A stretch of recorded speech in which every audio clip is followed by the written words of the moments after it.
నమస్తే, welcome to BRK. నేను పద్మ. ఈ రోజు మనతో పాటు ఉన్నారు సీనియర్ కార్డియాలజిస్ట్ డాక్టర్ మువా శ్రీనివాస్ గారు. వారిని అడిగి మనకున్న డౌట్స్ అని కూడా క్లారిఫై చేసుకుందాం. నమస్తే అండి. నమస్కారం. డాక్టర్ గారు, ఈ మధ్య కాలంలో మరలా కరోనా కేసెస్ అయితే స్టార్ట్ అవుతున్నట్టుగా బాగా ప్రచారం జరుగుతుంది. అసలు ఎందుకు మరలా కరోనా వస్తుందని అనుకోవాలంటారు?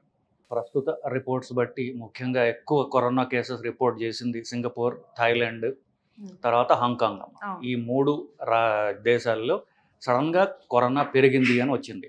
భారతదేశంలో కూడా కరోనా కేసులు 2 రోజుల క్రితం దాకా 257 కేసులు రిపోర్ట్ అయ్యాయి. అవి సరే, భారతదేశం సంగతి పక్కన పెట్టి అది మొత్తం ఫస్ట్ ఎక్కువ సడన్ స్పైక్ అంటూ వచ్చింది. ఒక 30% పెరిగింది. స్పైక్ అంటే 30% కేసెస్ పెరిగింది ఫస్ట్ సింగపూర్లో, హాంకాంగ్లో, తర్వాత థాయిలాండ్కి వచ్చింది. ఎందువల్లంటే వర్షాకాలం స్టార్ట్ అయింది కాబట్టి. సో వర్షాకాలం అక్కడ స్టార్ట్ అయింది. సో అక్కడ ఎప్పుడైతే వర్షాలు పడతాయో వైరస్లు వస్తాయి. సో కరోనా అనేది ప్రతి సంవత్సరం వచ్చేటటువంటి వైరస్. ఎక్కడైతే వర్షాలు పడితే అప్పుడు ఫ్లూలు ఎక్కువ, జలుబులు ఎక్కువ వస్తుంటాయి, మీరు నోటీస్ చేసినట్టు. సో అక్కడి నుంచి స్టార్ట్ అయింది. కాకపోతే ఇది అంతకుముందులాగా పాండమిక్ లాగా ఉందంటే ఇప్పుడు దాకా పాండమిక్ నెంబర్లు లేవు. ఒకటి. సో నేను చెప్పినట్టుగా 30% కేసెస్ సింగపూర్లో ఇంక్రీజ్ అయ్యాయి. ఇంకా 30 సీరియస్ కేసెస్ ఉన్నాయని చెప్పి హాంకాంగ్లో రిపోర్ట్ చేస్తారు. 30 సీరియస్ కేసెస్. దానిలో I think only there is 1 reported death. So అది భారతదేశానికి వస్తే అఫ్ కోర్స్ ఇంకా లార్జ్ స్కేల్లో ఉండొచ్చు. సో ప్రస్తుతం అక్కడ పెరిగాయి కేసులు. అక్కడి నుంచి థాయిలాండ్కి వచ్చింది. I think matter of time before ఇండియాలో కూడా రావడానికి. ఇండియాలో కూడా కేరళలో ఎక్కువ కేసులు రిపోర్ట్ అయ్యాయి, తమిళనాడులో రిపోర్ట్ అయ్యాయి, బాంబేలో రిపోర్ట్ అయ్యాయి, గుజరాత్లో ఒక కేసు ఉంది, సిక్కింలో ఒక కేసు ఉంది. దీంట్లో బాంబేలో 2 డెత్స్ రిపోర్ట్ చేశారు. సో ఇది మొత్తం ఓవరాల్ పరిస్థితి. మరి ఇండియాకి కూడా ఎప్పుడు అసలు వచ్చే అవకాశం ఉందనుకోవచ్చు మొత్తంగా? సో ఇండియాకి రావడం అంటూ జరిగింది, కానీ కేసెస్ మనకి ఎప్పుడైతే వర్షాలు మొదలవుతాయో మెల్లగా డెఫినెట్గా కేసులు పెరుగుతాయి. దీంట్లో అనుమానం లేదు. సో ఇప్పుడు మనకి జస్ట్ వర్షాలు స్టార్ట్ అయ్యాయి. ఐ థింక్ మిడ్ జూన్ కల్లా దెర్ విల్ బి ఎక్కువ నెంబర్ ఆఫ్ కేసెస్ వచ్చే అవకాశం ఉంది. కానీ ఆ కేసులు ప్రాణాంతకమైనవా, సీరియస్వా కాదా అనేది ముఖ్యం. బేసిక్లీ ఏదో జ్వరాలు రావడం, జలుబులు రావడం లాగా ఇప్పుడు ఇదే కరోనా ఒక ఆర్డినరీ సర్ది లేదా జలుబులాగా మైల్డ్ ఫీవర్ లాగా వచ్చిపోయింది అనుకోండి, మనం వచ్చినా పెద్ద పట్టించుకోవాల్సిన అవసరం లేదు. అలాగే అన్నట్టుగా కనిపిస్తోంది ఇప్పుడు దాకా మనకి. ఈ రోగ లక్షణాలు అంటే అంతకుముందు వాళ్ళకి ఎఫెక్ట్ అయిన వాళ్ళకి ఎలా ఉంది తెలిస్తే మోస్ట్లీ అలాగే మనకి ఉండే అవకాశం ఉంది. సో ఇప్పుడు దాకా మనకి సింగపూర్లో, హాంకాంగ్లో, థాయిలాండ్లో రిపోర్ట్ చేసిన కేసుల వరకు మైల్డ్గా ఒక జలుబు, ఒక సర్ది వచ్చిపోయినట్టుగానే ఉన్నాయి. సో ఒకవేళ మనకు వచ్చిన నెంబర్లు ఎక్కువ ఉన్నా కూడా మనం అంత ఆందోళన చెందిపోయి ఏదో కొత్త రకమైన మళ్ళీ పాండమిక్ వస్తుందని ఆందోళన చెందాల్సిన అవసరం అయితే ఇప్పుడు దాకా మనకి కనబడటం లేదు. యాక్చువల్గా ఇది సమ్మర్ ప్రెసెంట్ మనకైతే. సమ్మర్ అయినా సరే కాస్త అక్కడక్కడ వర్షాలు పడుతున్నాయి, అయితే పక్కన పెట్టినా సరే సమ్మర్ ప్రయాణాలు చేసే వాళ్ళ సంఖ్య చాలా ఎక్కువగా ఉంటుంది. ఇప్పుడున్న సిచ్యువేషన్ లోనేమో అటు కరోనా అని చెప్పి కాస్త భయపడుతున్నారు. మరి ప్రయాణాలు చేయవచ్చు అంటారా? అసలు ఎలాంటి జాగ్రత్తలు తీసుకుంటే బెటర్? సో భారతదేశం వరకు కేసులు చాలా తక్కువ ఉన్నాయి, ఇప్పుడు దాకా పెరగలేదు. కానీ ఇప్పుడు సమ్మర్ హాలిడేస్. సో పిల్లలందరికీ ఇప్పుడు జూన్లో కాబట్టి ఇప్పుడు ఈ మే అనేది బాగా ట్రావెల్ సీజన్. ప్రపంచం అంతా అంతే బేసిక్లీ, బట్ మనకి సమ్మర్ హాలిడేస్ ఉంటాయి కాబట్టి ఎక్కువ.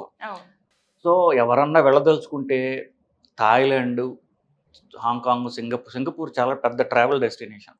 అట్లాగే చుట్టుపక్కల కంట్రీస్ కూడా, ఫర్ ఎగ్జాంపుల్ వియట్నాం కానివ్వండి, అటు సౌత్ ఈస్ట్ ఏషియా, వీటికి వెళ్ళడం అవాయిడ్ చేయడం అనేది ఫస్ట్ అడ్వైజబుల్.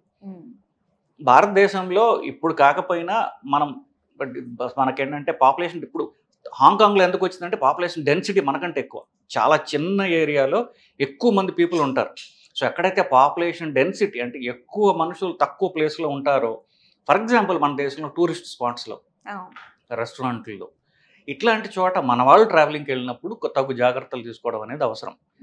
సో ట్రావెల్ అనేది కొంచెం జాగ్రత్తగా చేస్తే బెటర్ అనేది ఇప్పుడు ఫర్ ఎగ్జాంపుల్ ఇప్పుడు మన భారతదేశం యొక్క సెంట్రల్ గవర్నమెంట్ వెబ్సైట్ ఉంది, health and family welfare website ఉంది. దాంట్లో వాళ్ళు ట్రావెల్ రెస్ట్రిక్షన్ గురించి మాట్లాడాలి. సో వాళ్ళు కేసెస్ రిపోర్ట్ చేశారు, కానీ ట్రావెల్ రెస్ట్రిక్షన్ చెప్పకపోయినా ఇది హార్డ్లీ 1 మంత్లో పెరిగే అవకాశం ఉంది. కాబట్టి ఇండియాలో పెద్ద ట్రావెల్ రెస్ట్రిక్షన్స్ లేకపోయినా సౌత్ ఈస్ట్ ఏషియాకి వెళ్ళేది మాత్రం అవాయిడ్ చేయడం అనేది చాలా అవసరం. ఓకే. అసలు లక్షణాలు ఇన్ కేసు ఎవరికైనా బాడీలో ఉన్నాయి అని అంటే కనుక ఎలా గుర్తించడం? అంటే గతంలో కరోనా టైంలో వచ్చిన లక్షణాలని మనం తీసుకోవచ్చు అంటారా? లేదంటే కొంతమంది ఏంటంటే ఓకే లైట్‌గా ఫీవర్ వచ్చింది, లేదంటే కోల్డ్ చేసిందని అనుకుని అవాయిడ్ చేసేస్తారు. పెద్దగా పట్టించుకోరు. బట్ అలా అవాయిడ్ చేయడం కూడా స్ప్రెడ్ అయ్యే అవకాశాలు ఉంటాయి కదా! మరి ఎలాంటి లక్షణాలు గుర్తించాలంటారు? సో ఇది కరోనా అనేది వైరస్ 2019లో స్టార్ట్ అయినప్పటికీ అది తాను మార్పులు చెందుకుంటూ వస్తుంది. ఎందుకు? మనం ఎలాగైతే కరోనా వైరస్‌ని చంపడానికి మనం రకరకాల మందులు గానివ్వండి, వ్యాక్సిన్‌లు గానివ్వండి ఎవరు డెవలప్ చేస్తున్నామో, కరోనా కూడా తాను మార్చుకుంటుంది. ఎందుకంటే ఇట్స్ ఎ లైవ్ ఆర్గానిజం. అది ప్రకృతిలోంచి వచ్చినటువంటి ఒక లివింగ్ ఆర్గానిజం. ఓకే. నిజం చెప్పాలంటే లివింగ్ ఆర్గానిజమ్స్‌కి, నాన్ లివింగ్‌కి మధ్యలో ఉంటుంది వైరస్. బతికుందో కూడా తెలీదు. అది only feature that it is living is అది రిప్రొడక్షన్. మనుషుల్లో వెళ్ళి తాను రిప్రొడ్యూస్ చేసుకుంటుంది. అది only sign of life for it. అది బతికి తీరుతుంది. ఎందుకు వన్స్ మనుషుల్లోకి వచ్చేసింది అనుకోండి, ఇంకా దానికి అది ఎట్లా ఒకట్లాగా బతికి తీరుతుంది.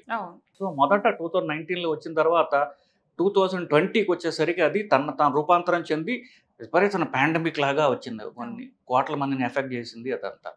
అప్పుడు ఏమైందంటే మన జనాలందరిలో ఆ వైరస్ అంటే ఇమ్యూనిటీ వచ్చేసింది. ఇన్ఫ్యాక్ట్ హైదరాబాద్లో ఒక స్టడీ చేశారు ICCMB వాళ్ళు. 84% ఆఫ్ హైదరాబాద్లో అందరికి యాంటీబాడీస్ ఉన్నాయి మనకి. సెకండ్ అసలు కమింగ్ బ్యాక్ టాపిక్ రిగ్రెస్ కాకుండా మీరు చెప్పేది. సో 2023లో ఈ వైరస్ ఏమైందంటే ఇక మనకు బతకడం కష్టము అని అర్థం చేసుకుని ఏం చేసింది, బాగా స్ప్రెడ్ అయ్యే వైరస్ ఒకటి ఉంది, ఇన్ఫ్లుయెన్జా అని. ప్రతి సంవత్సరం మనకి చలికాలంలో వచ్చే మామూలు సర్ది జలుబు లాంటిది. దాంతో ఇది దాన్ని పట్టుకుంది. సో దాన్ని అటాక్ చేసేది ఈ రెండు కలిసి కొత్త వైరస్ కింద తయారయ్యాయి. ఎందుకు? దానికి తెలుసు ఆ వైరస్కి ఏంటి, మనం మనుషులను చంపుతుంటే మనుషులు మనం చంపేస్తారు, మనుషులు చంపకుండా ఉంటే మన ఏం చేయరు వాళ్ళు అని. సో ఈ ఇన్ఫ్లుయెన్జా వైరస్ ఏంటి, మామూలుగా 2 రోజులు జలుబు అనమాట, 2 రోజులు సర్ది లాంటిది. దాని క్వాలిటీస్ ఇది తీసుకుని దీని క్వాలిటీస్ కొన్ని వదులుకుంది. సో ఈ రెండు కలిసి ఆగస్ట్ 2023లో ఒమిక్రాన్ అని కొత్త వైరస్గా తయారయ్యింది. సో ఈ వైరస్ లక్షణం ఏంటి, ఫాస్ట్గా స్ప్రెడ్ అవుతుంది, ఎక్కువ మందిని ఎఫెక్ట్ చేస్తుంది. సో అది బతుకుతుంది, కానీ మనుషులు పెద్ద హాని చేయదు. సో మనుషులు ఈ పెద్ద దానికి యాంటీబాడీస్ అని లేకపోతే ఈ కొత్త మందులని ఇవన్నీ చేయట్లా. సో ఏమైంది, 2 రోజుల ఫేర్ ఉండిపోయింది కాబట్టి అదే నడుస్తూ వస్తుంది 2023 ఆగస్ట్ నుంచి ఇప్పటి వరకు. కాకపోతే దాని తర్వాత 33వ తరం ఇది. సో ఒమిక్రాన్ 2023కి ఈ 2 ఏళ్లలో అది 32 సార్లు తను మార్పు చెందుకొని ఈ 33వ వర్షన్ ఇప్పుడు కొత్తగా వచ్చింది. ఇది ప్రతి సంవత్సరం మారుతూనే ఉంటుంది. సో ఆ ఒమిక్రాన్ లక్షణాలు అదే ఫ్యామిలీ నుంచి వచ్చింది కాబట్టి అదే లక్షణాలు చేసుకోండి. ఏమిటి, ఫాస్ట్గా స్ప్రెడ్ అవుతుంది, పెద్దగా అది సిమ్టమ్స్ని కాజ్ చేయదు, అంతకుముందు సిమ్టమ్స్ లాగా ఉండవు. మామూలు ముక్కు దిబ్బడ, కాస్త గొంతు నొప్పి, మైల్డ్ ఫీవరు, పొడి దగ్గు ఇంతే ఉంటుంది. అంతకుముందు వైరస్ లాగా ముక్కుని ఎఫెక్ట్ చేసి వాసన చూడటం తెలియకపోవటం, టేస్ట్ చూడటం తెలియకపోవటం అవి లేవు దీంట్లో. సో మామూలు రొటీన్ కోల్డ్ లాగా ఉంటుంది, అంతకంటే స్పెషల్ లక్షణాలు ఏమి లేవు దీంట్లో. 2-3 రోజులు పాత ఇన్ఫ్లుయెన్జా ఉంటే ఇది ఇంకొక 2-3 రోజులు ఉండొచ్చు. మీకు గమనించినట్లయితే పోయిన సంవత్సరం ఇట్లాంటి గట్టి వైరస్ ఒకటి తగులుకుంది, అది మామూలు మందులకి పోవట్ల, మామూలు యాంటీబయాటిక్స్ కూడా పోలేదు, అది ఒక వారం రోజుల దాకా మనుషులు ఇబ్బంది పెట్టింది. ఇది అలాగే ఉండొచ్చు. సో ప్రొలాంగ్డ్ అంటే ఫీవరు, కొంచెం మామూలు ఓల్డ్ నొప్పులు, జలుబు అలాగుండి పోతుంది. వీళ్ళతో మనకి ప్రాబ్లం లేదు. ఇప్పుడు మన దేశం లాంటి 140 కోట్ల దేశంలో ఈ వైరస్ వచ్చిపోవడం ఇమ్యూనిటీ వచ్చేస్తుంది. కానీ we have to identify vulnerable people. ఎవరికి ఇదే వైరస్ వల్ల హాస్పిటల్ అడ్మిషన్స్ అవుతాయి, ఎవరికి ప్రాణాంతకం అవుతుంది, ఆల్రెడీ రోగ నిరోధక శక్తి తక్కువ ఉన్న వాళ్ళకి. మన దేశంలో 84% are below I think it's 34 years of age young people. So పెద్ద నష్టం కలగకపోవచ్చు. కానీ ఎవరైతే రోగ నిరోధక శక్తి తక్కువగా ఉన్నదో, ఎవరైతే 80 years అండ్ అబవ్ ఉన్నారో, ఎవరికైతే ఆల్రెడీ లంగ్స్ తక్కువ వయసు ఉన్నప్పటికీ లంగ్స్ ఆల్రెడీ ఎఫెక్ట్ అయిన ట్యూబర్క్లోసిస్ వల్ల, సిగరెట్ల వల్ల ఏదో ఒక లంగ్స్ ఎఫెక్ట్ అయి ఉన్నాయో, మిగతా కిడ్నీ, హార్ట్ ఇట్లా దెబ్బతిన్నాయో, లేకపోతే ఇమ్యూనిటీని తగ్గించడానికి, and for example kidney transplant అయిన వాళ్ళు ఇమ్యూనిటీని తగ్గిస్తారు. జాయింట్ ప్రాబ్లమ్స్ ఉన్న వాళ్ళు, కొంతమంది రొమటాయిడ్ ఆర్థరైటిస్, ఇలాగ వాళ్ళకి ఏంటంటే ఉన్న ఇమ్యూనిటీ యాక్టివ్గా ఉంది కూడా దాన్ని తగ్గించడానికి స్టెరాయిడ్ వాడుతుంటారు. ఈ స్పెషల్ కేటగిరీ పీపుల్లో ఎవరికైతే ఇమ్యూనిటీ రోగ నిరోధక శక్తి వీక్గా ఉందో వాళ్ళు వల్నరబుల్. ఇది మైల్డ్ వైరస్ లాగా ఉండొచ్చు, వీళ్ళకి అది సీరియస్ అవుతుంది. సో ఎస్పెషల్లీ 75 అండ్ మోర్ వాళ్ళు కొంచెం జాగ్రత్తగా ఉండాల్సిన అవసరం ఎంతైనా ఉంది. గతంలో కరోనా వచ్చినప్పుడు వ్యాక్సిన్ ఇవ్వడం జరిగింది. కానీ తర్వాత చాలామంది వ్యాక్సిన్ తీసుకున్నాక చాలా డల్ అయిపోవడం, అంత యాక్టివ్‌గా లేకుండా ఉన్న పరిస్థితి అయితే వచ్చిందప్పుడు. సో, ఇప్పుడు ఇన్ కేస్ ఇప్పుడు కరోనా మళ్ళీ వస్తుందని అంటున్నారు కాబట్టి అది కూడా అటాక్ అయ్యే అవకాశాలు ఎంత ఛాన్సెస్ ఉన్నాయంటారు? వ్యాక్సిన్ తీసుకున్న వాళ్ళకి తీసుకుంటే మనం? సో, ఇప్పుడు ఈ వైరస్‌లకి ఎట్లా ఉంటుందంటే అమ్మా, ఏ వైరస్ స్పెసిఫిక్ వైరస్ ఉంటే దానికే వ్యాక్సిన్ తయారు చేయాలి. ఓకే. అందుకనే ఇప్పుడు నేను చెప్పాను కదా! ఇప్పుడు 2023లో ఏం చేసింది, ఇది ఇన్‌ఫ్లుయెన్జా వైరస్‌ని పట్టుకొని ఈ 2 కలిసి ఒక మిశ్రమ వైరస్ తయారైంది. ఆ ఇన్‌ఫ్లుయెన్జా వైరస్ ఏం చేస్తుందంటే అది తెలివైంది. దానికేంటి ప్రతి సంవత్సరం అది దాని రూపాంతరం చెందుతుంది, కొత్త మేకప్‌తో వస్తుంది. దాన్ని గుర్తుపట్టడం కష్టం. అంత దాని రూపాంతరం చెందుతుంది. సో, పాత వైరస్ అంటే మనకి ఇమ్యూనిటీ ఉంది. కొత్త వైరస్ అంటే మనకు తెలీదు శరీరానికి. సో, ఆ సంవత్సరం అది గడుస్తుంది. వచ్చే సంవత్సరం కొత్తలాగా మార్చుకుంటుంది. అదే లక్షణం ఉన్నటువంటి అది తీసుకుంది ఈ కొత్త వైరస్. ప్రతి సంవత్సరం కొత్త వైరస్ వస్తుంది. ఒరిజినల్ ఒమిక్రాన్ 2023కి మన భారతదేశంలోనే వైరస్ తయారు చేశారు. దాని పేరు జెమ్కోవి-19. ఆ వైరస్ తయారు చేశారు కానీ అది భారతదేశంలో ఆల్రెడీ మన నేషనల్ ఇన్స్టిట్యూట్ ఆఫ్ వైరాలజీ కానీ గవర్నమెంట్ వాటిల్లో ఆ వైరస్ ఆ వ్యాక్సిన్ ఉన్నది. కానీ మనుషులకి అవసరం ఉంటే దాన్ని స్కేలప్ చేస్తారు. But we have the virus vaccine of the previous 2023 వర్షన్కి ఉంది మనకి. అలాగే ఇన్ఫ్లుయెన్జా వ్యాక్సిన్ కూడా ఉంది మనకి. ఓకే. సో, ఇప్పుడు మీరు అడిగిన క్వశ్చన్ ఏంటంటే పాత వ్యాక్సిన్లు దీనికి పనిచేస్తాయా? పాత వ్యాక్సిన్ల వల్ల ఇప్పుడు ఏ వ్యాక్సిన్ ఆ వైరస్కే. సో, పాత వ్యాక్సిన్లు దీనికి పనిచేయకపోవచ్చు. ఓకే. వ్యాక్సిన్ల వల్ల ఏదో హార్ట్ అటాక్లు వచ్చాయి, వ్యాక్సిన్ల వల్ల ప్రాబ్లమ్స్ వచ్చాయి అనుకోవడం పూర్తిగా అపోహ, భయాందోళనతో కూడినటువంటి బిహేవియర్ అది. మనము ఎప్పుడు కూడా మనుషులందరూ నేను టాబ్లెట్ ప్రిస్క్రిప్షన్ రాస్తే వెంటనే ఫస్ట్ క్వశ్చన్ ఏంటంటే సైడ్ ఎఫెక్ట్స్ ఏంటి సార్? ఓకే. నేను ఒకటే అడుగుతాను వాళ్ళని, మీకు ఎఫెక్ట్ గురించి టాబ్లెట్ రాసాం, సైడ్ ఎఫెక్ట్ దాని తర్వాత వచ్చేది. ఎఫెక్ట్ ఏమిటి? ముందు షుగర్ తగ్గాలి, బీపీ తగ్గాలి. షుగర్ వల్ల బీపీ వల్ల వచ్చేటటువంటి కాంప్లికేషన్స్ని, హార్ట్ అటాక్లు ఇవన్నీ తగ్గిస్తుంది ఇది. ఆ తర్వాత వచ్చే సైడ్ ఎఫెక్ట్స్ గురించి ఇప్పుడు ఎందుకు మనకు? కానీ మనుషులు అట్లా ఉండరు. కరోనాకి భయపడరు, కరోనా వ్యాక్సిన్కి భయపడతారు. కరోనా వల్ల కదా ప్రాణం పోయేది, కొన్ని వ్యాక్సిన్ కదా మనకి. కానీ మనుషుల థింకింగ్ అట్లా ఉంటుంది. కరోనా జబ్బులకి భయపడరు, ఎందుకంటే మనుషులు అలా ప్రోగ్రామ్ చేయబడ్డారు కాబట్టి. సో, వ్యాక్సిన్ వల్ల డెత్స్ వచ్చి అంటారు. వ్యాక్సిన్ వల్ల మనకి డాక్యుమెంటెడ్ డెత్స్ ఎన్ని ఇప్పుడు దాకా 80 ఎన్నో ఉన్నాయి ప్రపంచంలో. అంటే డాక్యుమెంటెడ్ చెప్తున్నా, ప్రూవ్డ్. మిగతా అన్ని భయాలు. సో, ప్రూవ్డ్ డెత్స్ చాలా తక్కువ ఉన్నాయి. ఇన్ఫ్యాక్ట్ టర్కీలో ఒక స్టడీ చేశారు. ఎవరైతే వ్యాక్సిన్ రిలేటెడ్ డెత్స్ అని డెఫినెట్గా ప్రూఫ్ ఉన్న వాళ్ళు ఎవరికి ఉంటాయో వాళ్ళని తీసుకుని వాళ్ళ గుండెని ఓపెన్, హార్ట్ అటాక్స్ వస్తున్నారు వాళ్ళ గుండె ఓపెన్ చేసి మరీ స్టడీ చేశారు. వాళ్ళలో ఆ గుండెల్లో వైరస్ లేదు. సో, ఇది అంతా ఒక మిత్, మనం ఒక క్రియేట్ చేయబడినటువంటి భయం అనమాట. వ్యాక్సిన్ వల్ల ప్రాణాలు పోతున్నాయి, వ్యాక్సిన్ వల్ల సడన్ డెత్లు వస్తున్నాయి, హార్ట్ అటాక్లు వస్తున్నాయి, యంగ్ పీపుల్ చనిపోవడానికి ఇది కారణము, ఇట్లాంటివన్నీ కూడా వచ్చే మిత్స్ బేసికలీ. సో, పాత వ్యాక్సిన్ ఇప్పుడు ఎలాగో పనిచేయదు, ఫస్ట్ పాయింట్. కొత్త వ్యాక్సిన్ రెడీగా ఉంది, సెకండ్ పాయింట్. ఆ కొత్త వ్యాక్సిన్ మనకు తక్కువ నెంబర్స్ ఉండొచ్చు గాక, కానీ నా పర్సనల్ అడ్వైజ్ ఏంటంటే ఇన్ఫ్లుయెన్జా వ్యాక్సిన్ రెడీగా ఉంది మనకి. అది ఫెయిర్లీ ఎక్కడ పడితే అక్కడ అవైలబుల్. ప్రతి సంవత్సరం ఈ వర్షాకాలం స్టార్ట్ అయ్యే ముందే వల్నరబుల్ పీపుల్కి, అంటే పెద్దవాళ్ళకి, నేను చెప్పిన కేటగిరీస్ అందరికీ కూడా ఇన్ఫ్లుయెన్జా వ్యాక్సిన్ ఇస్తాం. సో, అందరూ ఇన్ఫ్లుయెన్జా వ్యాక్సిన్ తీసేసుకోవడం సేఫర్. ఓకే. ఎస్పెషల్లీ ఎవరైతే 75 వయసు కంటే ఎక్కువ ఉన్నారో, నేను మిగతా కేటగిరీస్ ఎవరైతే చెప్పాను వాళ్ళందరూ కూడా ప్లెయిన్ ఇన్ఫ్లుయెన్జా వ్యాక్సిన్ అది ఎక్కడ ఫ్రీలీ అవైలబుల్, అందరూ తీసేసుకున్నట్లయితే there will be partial protection అనేది నా అంచనా.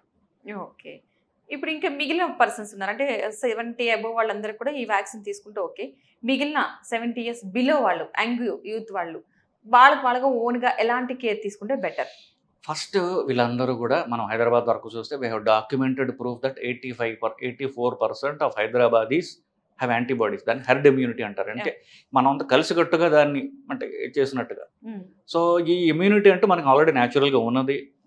ఈ ఇమ్యూనిటీ దాటుకుని వస్తుంది, అది అనుమానం లేదు దానికి. ఎందుకంటే కొత్తగా అది 33rd version of the original కాబట్టి. సో, వచ్చిన మీకు ఒకవేళ మీకు జలుబు 2 రోజుల కంటే తగ్గట్లేదంటే ఫస్ట్ 3 రోజులు ఐసోలేట్ చేసుకోండి. ఎస్పెషల్లీ మీ ఇంట్లో కనుక పెద్దవాళ్ళు ఎవరన్నా, పేరెంట్సో తాతలో ఎవరన్నా ఉంటే వాళ్ళకి మీరు ఎక్స్పోజ్ కాకుండా 2-3 రోజులు మీరు ఐసోలేట్ చేసుకుంటే బెటర్. లేదా వాళ్ళని ఐసోలేట్ చేయండి. మనకి జ్వరం వస్తే మనం ఇంకొకరికి అంటించకుండా ఉండేది మన బాధ్యత. సో, మాస్క్ వేసుకోండి. క్రౌడెడ్ ప్లేసెస్లో వెళ్ళేటప్పుడు ఎస్పెషల్లీ మాస్క్ వేసుకోవడం తప్పనిసరి. లేకపోతే ఇదే దగ్గు జలుబులు ఉన్న వాళ్ళు ఎవరన్నా ఉంటే, ఇప్పుడు మనకి అంత సామాజిక స్పృహ చాలా తక్కువ కదా, మన వాళ్ళకి దగ్గితే ఇంకోటి మొహం మీద దగ్గుతారు. చిన్న కార్లో నలుగురు కూర్చుంటే ఒకడు దగ్గుతూనే ఉంటాడు. ఈ దగ్గేది అందరూ పిలుస్తుంటారు కదా, ఆ మాత్రం సోషల్ కాన్షియస్నెస్ కూడా ఉండదు. లిఫ్టుల్లో, క్రౌడెడ్ ప్లేసెస్లో, బస్ స్టాండ్లో, బస్సుల్లో, ట్రైన్లలో దగ్గేవాడు ఉంటే మిమ్మల్ని మీరు ప్రొటెక్ట్ చేసుకోండి.